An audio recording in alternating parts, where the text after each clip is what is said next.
Hey guys, lepedaler back with another video. Today I'm going to be comparing cyclocross bikes to gravel bikes and tell you guys what are the key differences between both bikes. So without further ado, let's get right into this video. So I made a list of key characteristics for each bike, and the first list we're going to tackle is for the gravel bike. The gravel bike is designed for long rides on gravel roads. If you're not familiar with what a gravel road is, here are some examples. However, that really changes depending on the terrain and environment you live in. The bike is designed specifically for comfort, since when you do gravel riding, it tends to be a lot of hours and kilometers in the saddle. The key characteristic in the design of a gravel road bike is its frame geometry, which has a sloping top tube, which is designed purely for comfort and endurance riding. This means that the top tube and the seat stays are designed in such a way to absorb more of the road vibration, which dampens any discomfort and increases the overall comfort on the bike. A gravel bike typically comes with a slacker head tube, which improves stability at high speeds. Another feature that can be seen on gravel bikes is how they have a longer chainstay, which improves comfort as well. Gravel bikes typically come equipped with braze-ons, which are amazing if you want to have racks or fenders on your bike, and typically you don't see this on any other style of bike other than commuter bikes, but gravel bikes, since gravel is usually associated with long days in the saddle, they definitely will have braze-ons. Gravel bikes typically come equipped with a 2x system. However, there are gravel bikes that do come with a 1x system. And the reason for usually coming with a 2x system is because there will be times on descents or maybe even on the flats where you would want to push a bigger gear. So having that ability to have a 2x system is really nice because it mimics a road bike also.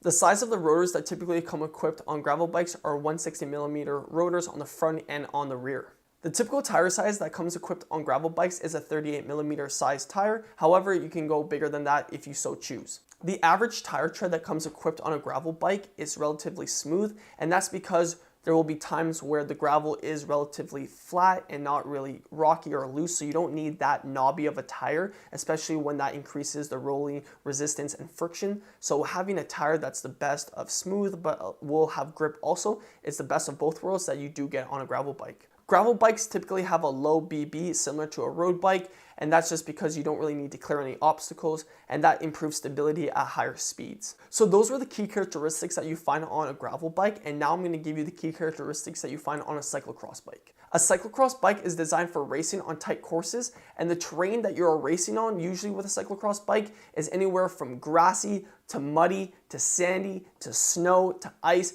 It's a bunch of everything and really doesn't have any limits. Where a cyclocross bike really shines is its ability to have quick handling and fast acceleration out of corners. The geometry on a cyclocross bike usually has a flat top tube, and that's because in cyclocross, there's usually parts of the course where you're going to have to shoulder your bike, which means you're going to have to carry it on your arm, and it'll be either upstairs or up a short hill, and that's why they have a flat top tube, so it's easier to shoulder. Another note to add regarding the geometry of the cyclocross bike is that the top tube and the seat stays are designed to be stiffer, which improves acceleration while slightly decreasing overall comfort. The cyclocross bike usually comes with a steeper head angle, which means accelerating out of corners is a lot more efficient. The bottom bracket on a cyclocross bike is usually higher when compared to a gravel bike or even a road bike, and the reason for that is for clearing obstacles. Having that extra space makes jumping over obstacles a lot easier. The cyclocross bike doesn't have any braze-ons for fenders or for racks. The only braze-ons it has is for the water bottle mounts.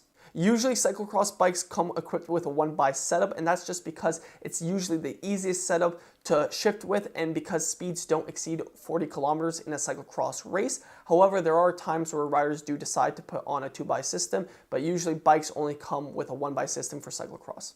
Typically, you'll find a 160mm size rotor on the front and a 140mm rotor on the back, and that's typically because of racing, and in racing, a lot of the braking is done on the front of the bike, so the back, to make sure it doesn't lock up, they use a 140, and that's primarily for cyclocross racing. That's why these bikes do come equipped like that. However, I've seen people run 160 on both. The tire size that usually comes on a cyclocross bike is a 33mm tire, and that's because that's the biggest size that the UCI, which is the government body of cycling, allows in terms of tire size for cyclocross. However, you can easily run a 42mm tire on a cyclocross bike as well, so it does have the tire clearance for bigger tires, but usually 33mm is the biggest that you'll see come equipped on a cyclocross bike. The tire tread patterns found on cyclocross bikes tend to be very knobby and grippy, and that's just because in cyclocross racing and riding, you're going to have to take corners at speed, so having those extra knobs that offer more grip will help with cornering and just making sure that you stay upright on the bike.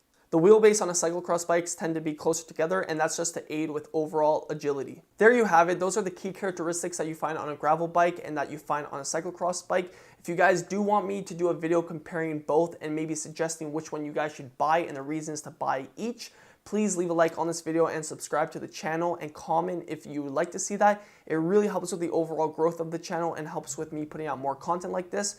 So until the next one, keep on pedaling.